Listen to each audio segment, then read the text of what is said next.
We got a 2008 Buick Enclave. This is going to pertain to a lot of years. Let's see if I can dig that up. And GMC Acadia, Chevy Traverse. First thing we're going to do, get it up in the air and take our lug nuts off. I think those were 22 millimeter lug nuts. Yes, sir. Then right up underneath here, we're going to get our belt off. We get this little belt tool that squeezes in between the body here. Snaps right into that tensioner. And as you turn this tool, releases tension. It just really helps to have this tool. You can fit other things up in there, but it helps. Was that a 1/2 inch or a 3/8 square? That's a 1/2 inch square. So we had the adapter, the 3/8 on the large boy right here. And yeah, 1/2 inch ratchet fits right up in there, but this tool really helps. Let's get our belt off. Now that our belt's off, there's our pump right there. We've got a 10 millimeter bolt right here, which attaches a pipe to the power steering pump. We're going to take that off. And we're going to go ahead and get our heat shields off from underneath the car. We got a 10 millimeter right there. In there. And yeah, there. Another 10 millimeter right underneath here. Another one over there. We're going to get all those taken off.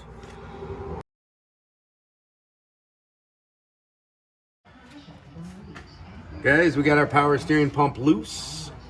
Up in there. There it is. All right, so that heat shield. See this little bolt right here? That's the other bolt that the heat shield's on. Here's one of the heat shields right here. I showed that video of getting the one off right under the catalytic converter. It's kind of tricky. Here's our other shield with the 3 bolts taken out. And 10 millimeter ratcheting wrench. That's what you're going to want for this job. All right, so the metal line. There's our metal line. That's a 16 millimeter. We come in from this way with our arm with a 16 millimeter wrench and get it loosened up. After it cracks free, it usually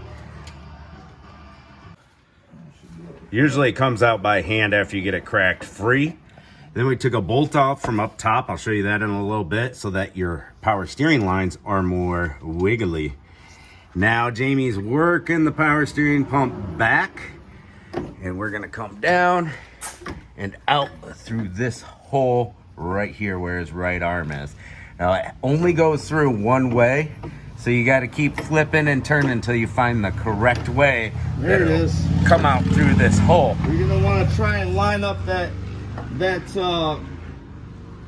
pulley perpendicular to these AC lines here. What is that? AC, these coolant line? Coolant lines here, yeah. Yeah, it's got the rear heat and AC on this model. All right. If you don't have that, it gives you a little more room, guys.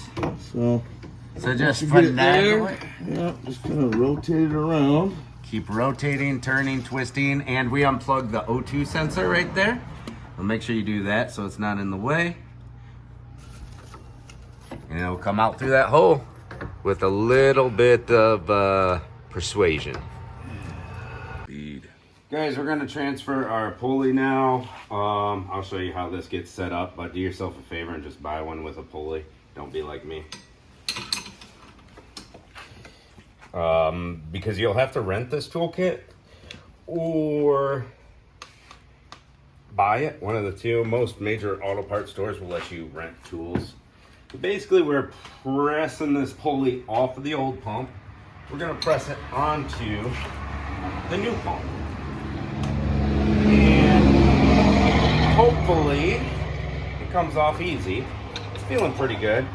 So this big nut in the middle is attached to these 2 half circles, and those half circles are held together with this sleeve, and it presses it up as you turn it counterclockwise. And it feels like it's coming off pretty easily. And we got this bar just to keep the pulley from spinning. And for some reason, it didn't work. But we'll show you how the tool works. So you get the sleeve, you get the 2 halves, Oh, looks like it came out quite a bit, but took a groove of the pulley off. It slipped. This tool is getting worn out. I've had it for years and years and years. So it's time for a new toolkit. It's gotten its use. So it did start to come out, just a hair. But it kind of biffed up that knuckle there. Yep. All right, I'll show you how to attach the tool. If you are doing your own pulley exchange, we got different adapters in here. Different adapters. We'll find the one that fits. And then we got that like close to there. And then we thread it all the way on. Let's get the wrench.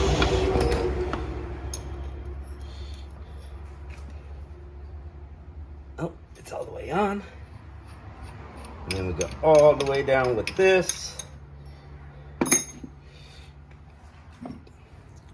I'm gonna try to flatten out some of that metal that came up by tightening this down, get it flush again, and reset.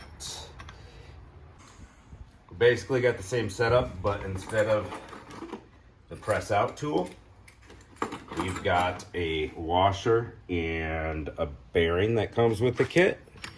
And this is just pressing it down and center perfectly.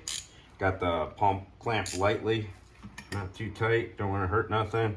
So I got the bar in there, locking it in place. Ratcheting wrench is always nice.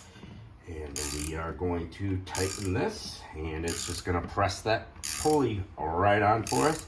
Make note of where your pulley was initially, and set it to the same depth. And make sure it's all the way on there. But it's going down slowly, and that's how you press it on. And always use a little bit of lube or grease on the threads of your tool. A little bit to help it press on as well on the shaft. Jamie got her wiggled back up in there. We got the hard line started, the threaded line. It's got one bolt in, it's kind of like an anchor, but still some more, but it still has some wiggle in the pump to help you get those lines back on. Then we got the metal piece, the right angle piece, to get in there and put the bolt back on.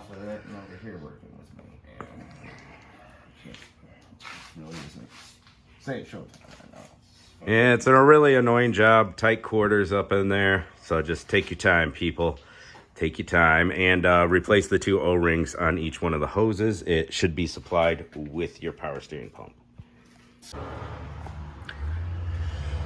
Hoses are back on.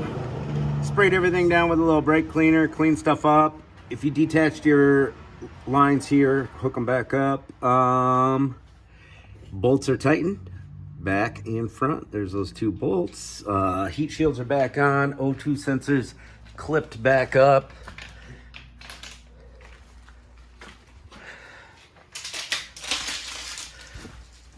I'm gonna put this belt back on. Don't forget to put the hold down back on for the 2 hoses to get your extra room.